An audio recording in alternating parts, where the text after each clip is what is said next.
That spiritual sky is far beyond the material sky, and it is confirmed also in Bhagavad-gītā that beyond this material sky there is another, eternal sky.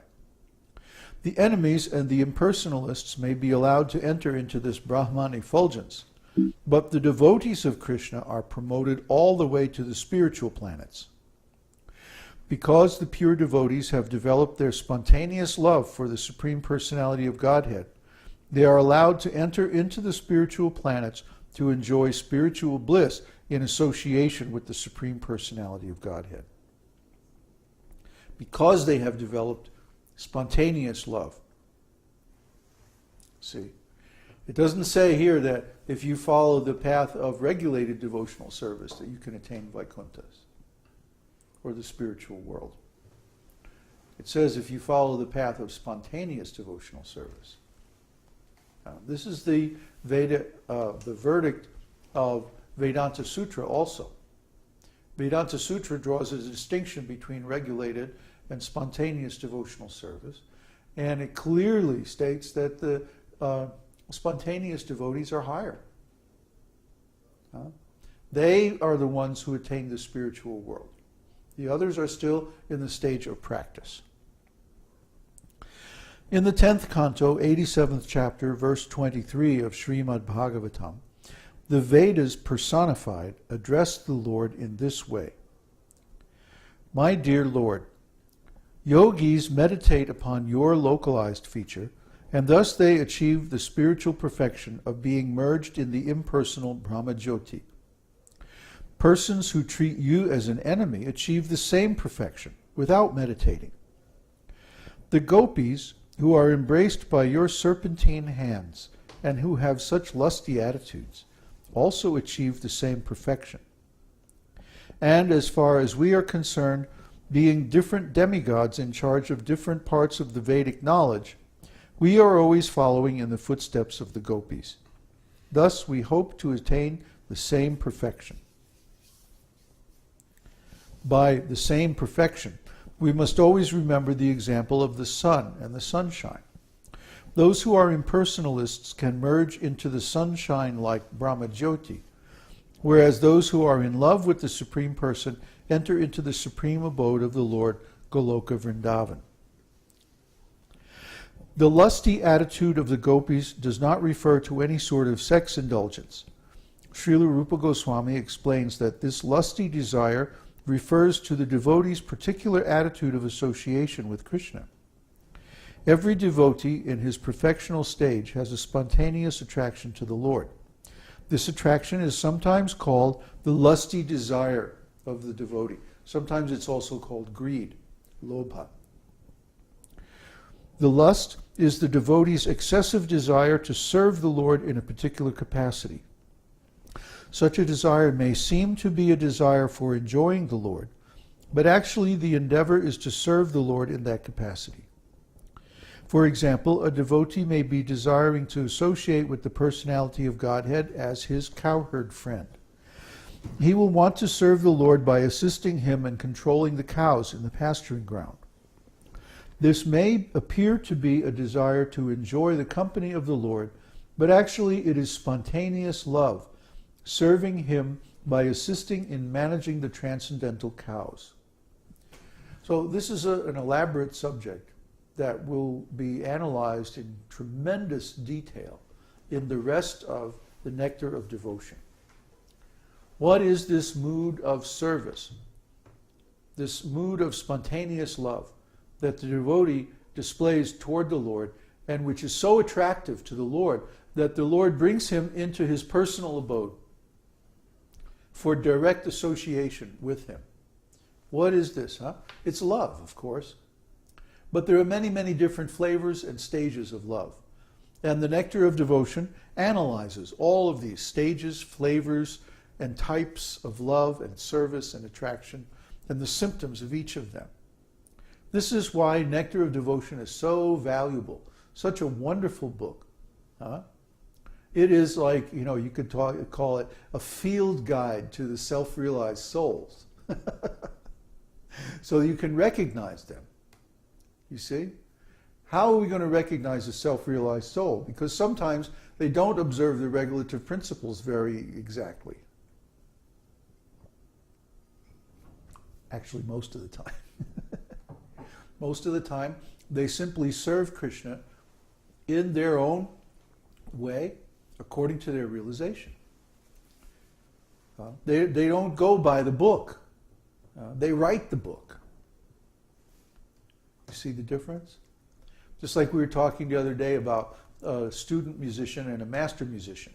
A student musician has to follow the rules. But the master musician knows when to break the rules. I mean, just look at, Miles Davis, for example. Miles Davis, he grew up in bebop. And then one day, he came out with this record called The Birth of the Cool. And this was like completely opposite of bebop. Bebop was a frenetic, the faster the better, and the more chords and the more changes the better. And then suddenly Miles comes out with this whole Birth of the Cool thing, which is less is more. Right?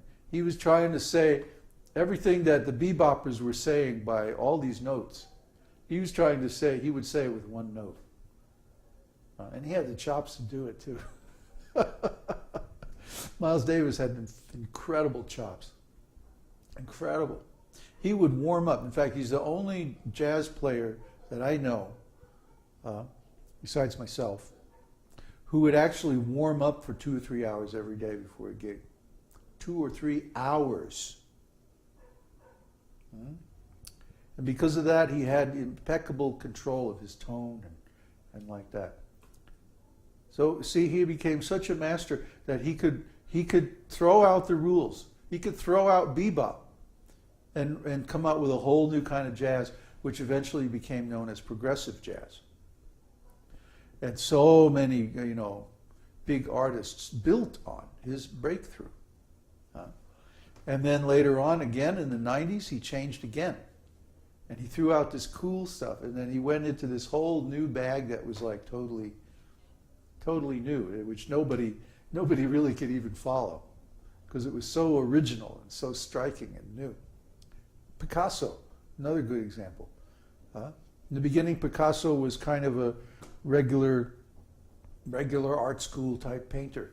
And then all of a sudden he came up with this cubism, And in cubism, you're seeing the same person, like a face, from 2 different directions at the same time. It's really cool. It's like he's put an element of time into a painting. You look at something from this side, and then you go over here and you look at it from that side, and those 2 views are separated in time. But he collapsed them into one view. And that was his contribution. So he actually expanded the art of painting, or the vision behind painting, into another dimension. It's really cool what he did.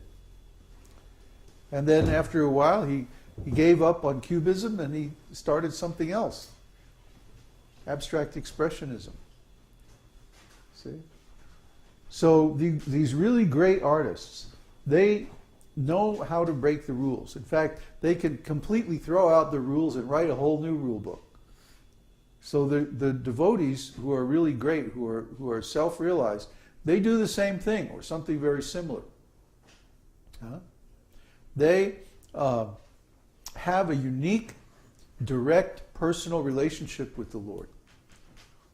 So they don't need to look in the book and say, okay, well, rule number 37, part A, they don't need that. They follow their realization because they're directly in touch with the Lord. See? It's a whole different thing. It's not that I'm looking outside myself to see how I should be a devotee. Oh, this devotee's doing this, and this devotee's doing that. And it says in this book here, I should do this and that, and like that. That's looking outside. That's religion. See? Religion actually distracts you from God. Because religion says you have to look out through the senses and measure yourself according to other people.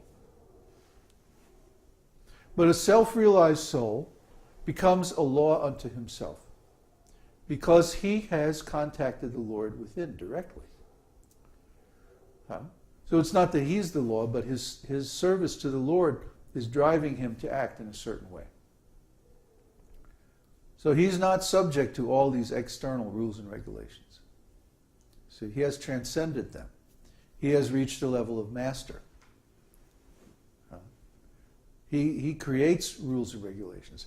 You know, you can go through the Śrīmad-Bhāgavatam or through Bhagavad-gītā, and you can find so many religious principles. I mean, honestly, you could start 50 different religions from the different religious principles expressed in those books. And they would all be valid religions. But what we're doing here is not religion. What we're doing here transcends religion, because it's a direct relationship with God himself, person to person. And Nectar of Devotion is the description